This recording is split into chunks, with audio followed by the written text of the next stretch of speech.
Listen, I know we have a giant left-wing audience, and I love you guys.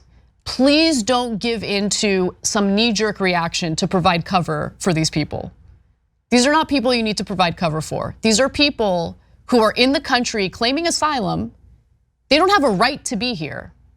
It is a privilege to be able to take advantage of our asylum program and be able to claim asylum, claim that you're here because of whatever reason. I don't know exactly which reason they gave for their asylum claim.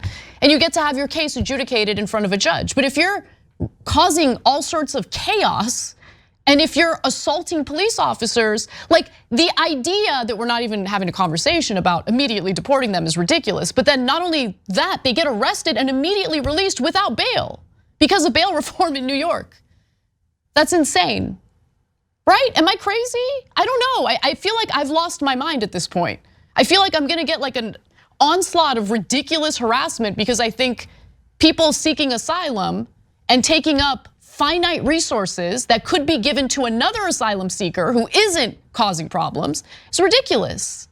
All right, guys, so we got to follow up on what undoubtedly is the most shocking but most important story of the week, which are the illegal immigrants who beat down police officers near Times Square in New York City. Okay, they were arrested and then immediately released because of the soft on crime policies of New York City. And now, lo and behold, sources are saying that the illegals are on a bus headed to California.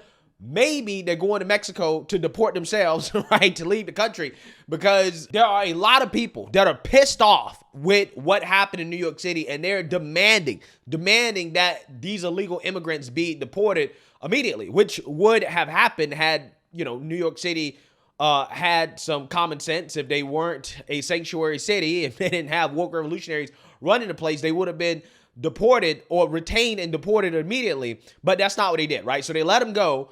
And now, again, they're trying to skip town, go to California, and possibly go to Mexico. Developing right now, the hunt is on for those involved in that assault of 2 police officers in Times Square over the weekend, and the NYPD vowing to leave no stone unturned. But the search is going to be a difficult one, with word that the suspects may no longer be in town. Pix 11's Kalorama live in Midtown with more on why. Kala. Good morning to you, Craig. We're here at the Roosevelt Hotel, turned shelter for migrants, really. You can see a patrol car with their lights on sitting outside. Officers right next to the car have been doing their walk around this building, just keeping things calm. But this comes as the NYPD is searching for 5 more people involved with a brutal assault on 2 officers. The search for the alleged migrants assaulting these uniformed officers ramping up, with the NYPD saying they will scour the globe to find the perp. We will find you, we will hunt you down, no matter where you're at. We will bring you back, and you're going to answer for your acts that you committed. But our sources are telling us after some of those migrants were released from custody with no bail back on the street after being charged with assaulting a police officer, they have already skipped town, taking a bus across the country. The issue of bail, I think that these individuals should not have been released, right? And so the circumstances under which that happened are clearly out of our control. But we would think that if they were arrested for these crimes and they were properly arrested for these crimes, that they should not be back out on the street. City leaders maintain migrants are welcome, as New York is a sanctuary city, but not if they're here breaking the law. If the federal authorities are able to get a warrant for the arrest of these individuals, we are allowed to work with them and participate with that. And the question this morning is the men who allegedly boarded a bus, according to our sources, will they be coming back? They're due back in court on February 20th.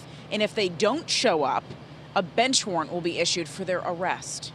We're live outside the Roosevelt Hotel in Midtown. I'm Kalorama, Pix 11 News. Yeah, so I love how these people are now all of a sudden saying, just because we're a sanctuary city, that doesn't mean that you can come here and break laws. When quite literally, by definition, sanctuary cities are actually a place where illegals go and they can break laws. And the city does not have to cooperate with the feds in regards to detaining the illegal immigrant who broke the law to help the feds deport the illegal, right? Again, it's absolutely amazing how now all of a sudden they're trying to change the actual real definition of a sanctuary city because it has backfired on them big time, okay? Because quite literally, that is kind of what a sanctuary city is. It is a place where illegals can go and break the law. And then these cities say, well, we're not going to use our own resources to enforce federal laws to help the feds actually deport and detain the individual. Again, it's absolutely amazing, right? Absolutely amazing. All of a sudden, they're now saying that sanctuary city doesn't mean you have a right to come here and break the law, when quite literally being a sanctuary city helps the illegals break laws, right? More specifically, federal law, right? This is what sanctuary cities do, okay? So that being said, what you're seeing here, again, is a pattern of behavior that is a direct result of Democrat policies, and people are seeing it, right? Like, this story is so important because it actually really does put a spotlight on what everybody with common sense and two brain cells to rub together can see, which is that these Democrat policies have driven these cities into chaos, okay? And the combination of these policies have made it so you have incentivized people who are American citizens or people who are not here legally to commit crimes, okay? And what is pretty fascinating here is that there's a segment from CNN in which a law enforcement analyst tells the truth about these illegal immigrants and how they've even picked up on these soft on crime policies of these liberal cities and liberal states, and they are organizing crime around these soft on crime policies of these liberal cities and liberal states. This is why they're staying out of red states that have tough on crime policies, and they're operating in these liberal states. And the CNN host was actually stunned when this guy told the truth about how these illegals are taking advantage of these soft on crime Democrat policies. Take a look. Back. You don't touch our police officers. You don't touch anybody. Thank you, everybody. I mean, we're hearing a change when it comes to immigration in general from President Biden on down. To hear her talk about that, it is also directly related to the fact that these were police officers. Does that have any impact? Does that change anything? Well, it's so complicated because, you know, you're a New Yorker. You move through the city every day, as I do. We see these people. We touch these people. They're out looking for work. They're delivering our food. They're at the gas stations and the car wash. I mean, these are people who came in waves, you know, 170,000 probably to New York City. But within that group, this hardworking, you know, throngs of people in search of hope and a better life, there is this 1%er, you know, criminal element that looks at a different opportunity here. These individuals, I went over their rap sheets yesterday, multiple charges, grand larceny, robbery, attempted robbery, grand larceny, grand larceny.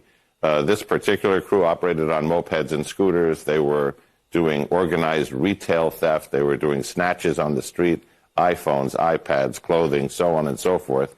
One of them that they are still seeking has 10 charges on one day because he's part of a pattern that's been going on. And I'm looking at the dates that their arrest started, which is probably close to when they got here.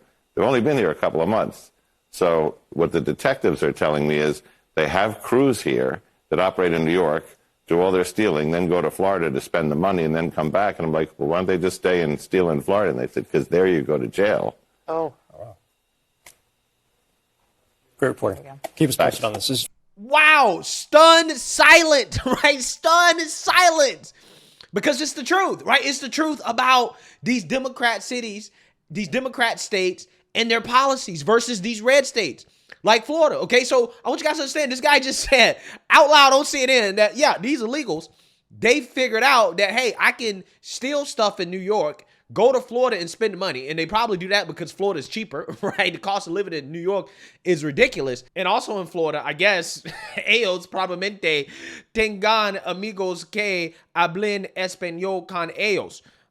So there's a lot of reasons for the Immigrants illegales to be in Florida, right? I guess. I'm just saying. So that's what they do, okay? And they spend the money down there, and then they leave and go back to New York, and they don't steal in Florida, because if they did it in Florida, they go to jail, right? They actually face consequences for their actions, right? Even the illegals have figured out Democrat policies and how to take advantage of them. Even they know, hey, if I'm in this state right here, okay, yeah, I'm gonna go to jail. I'm actually gonna face consequences for committing crimes here, right? So I'm gonna go to a blue state and commit the crimes and then enjoy the fruits of my crimes in a red state. And that's probably why the illegals are headed to California now, because if they go to California, they probably won't be extradited back to New York City, right? If they're caught, right, before they get to Mexico. Who knows?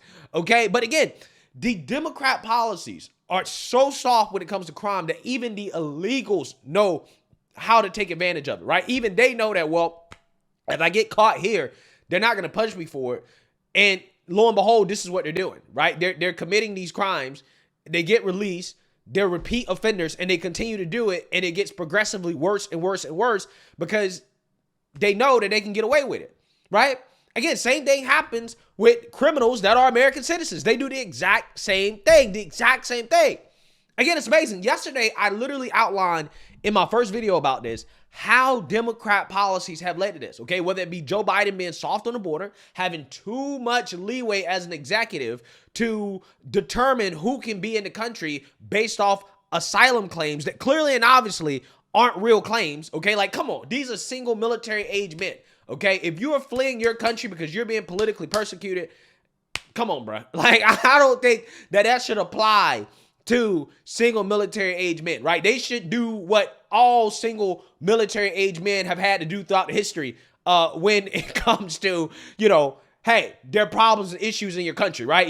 You know what I mean, right? They should have to stay, okay? It is what it is, okay? But no, because we're idiots, we're taking these people in who are here not because they're actually really being politically persecuted, but because they want the opportunity to do things like this, to commit crimes, okay, and to not face consequences that they would face if they was in their own country, by the way, right? It's amazing how that works, okay? So we let them in here, okay, because of soft on border policies from the Biden administration, and then what happens is that they go to these liberal cities like New York City that have to take care of them because of their right to shelter policies, okay, and their sanctuary city policies, and then they take advantage of these soft on crime policies. So everything about this story is a result of Democrat policies, right? And that's why this story is, again, it's sad because this should not be happening in our country, but it's also a story that I hope people can see and put together the pieces that, hey, this is the result of Democrats, right? This is Democrats written all over it, right? This is what happens. And again, it's funny how they call people on the right conspiracy theorists and racists and bigots for saying, yeah, this is the result of letting a bunch of people in here unvetted, okay, a bunch of military age men, and then, you know, you let them stay and they ain't got no jobs and they have to live and survive off of government resources that we don't have. What do you think is going to happen? What's happening right now in these liberal cities is exactly what we said was going to happen. So again, it's absolutely incredible how this story is unfolding. But I hope people realize and understand that this is what you're voting for if you continue to vote Democrat, right? If you continue to vote Democrat, this is what you're voting for. And this stuff is going to become more commonplace. It's only going to get more out of control. So let me know what you guys think. Make sure you like, comment, and subscribe. Most importantly, share a Black conservative perspective. Peace.